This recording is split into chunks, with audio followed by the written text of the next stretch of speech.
Now I want to bring in Republican Congressman for Tennessee, Tim Burchett. Thank you so much for joining us, Congressman. And I'd love first to get your reaction, if I can, to these plummeting stock markets, the numbers that we're seeing here, and the general conversation that's being had around the tariffs.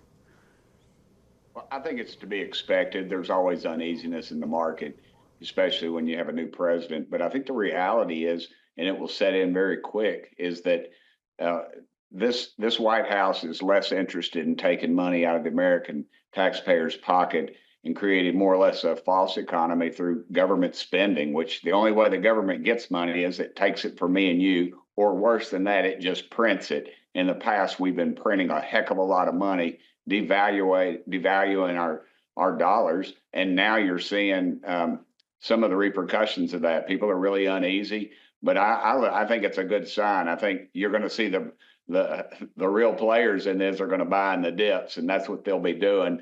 And then in a few days, when it comes back, they'll be sitting pretty. But I think we need to. I'm supportive of this. I think it's a great idea to start buying American-made products. We buy the lumber out of Canada because we've got these environmental rules and regulations on timber in this country. We know if we could cut some of it, we'd probably have less of these crazy forest fires that we're having.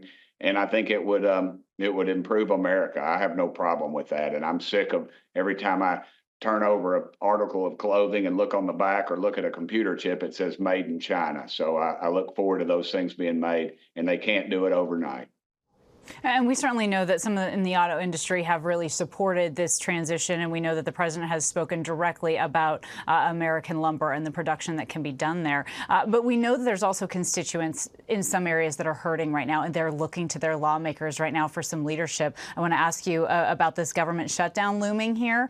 Do you think you will vote yes on the continuing resolution to avert that shutdown?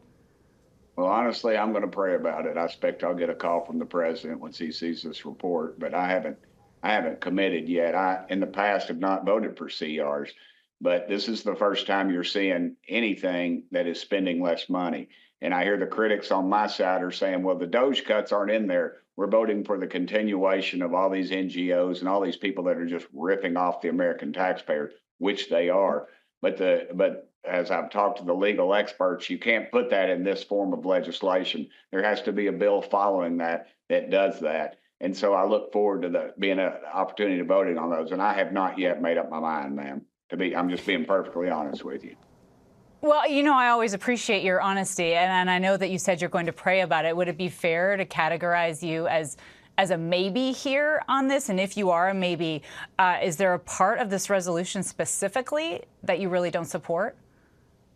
The main part, and thank you for asking that, the main part is there is actually a decrease in funding for the federal government, which I like, but it's an increase for the Pentagon. And, you know, I call them war pimps, and that's what they are every time. You know, they've not passed 8 of their last audits. They're so arrogant they don't even complete it. And how does this brave Congress punish them? By giving them $8 billion new dollars in the last NDAA. That's the National Defense Authorization Act. And so, yeah, and it's in both parties. When Joe Biden gave the Ukraine our missile defense system, we had to immediately replenish ours. And then who owns stock in that missile defense company? Several members of Congress on both sides of the aisle. So, yeah, it cuts both ways. America needs to wake up at what's going on. And I hope in the future, though, where, you know, the wars aren't like my brave dad and mama. My mama lost her brother fighting the Nazis, flew an airplane during the Second World War. My daddy fought the Japanese in the Pacific. It's not like that anymore. Nobody's going to bomb Pearl Harbor, and then 6 months later, our economic might's going to roll across the Pacific. It's going to be done with drones and those type of things. We need to look at unmanned aircraft. We've got to look towards the future. And the only reason we're making some of these weapon systems, and I've been in the meetings, and they point out, oh, that part's made in your district, that part's made in your district, and that part's made in your district. And the Democrats know that, and the Republicans know that, and they both play that game, and it's wrong for the American taxpayers, and we know better, and we need to start holding these people accountable. We know the Defense Secretary Pete Hegseth has talked about lethality being incredibly important within our military. And I know that you are on the House DOJ subcommittee, and you've talked a little bit here about what you view as the misdirected funds, not only in the Pentagon, but the Department of Education here. So as you're moving forward with that, do you agree and do you have confidence that the secretaries should be the ones doing the decision making there, as the president has recently said?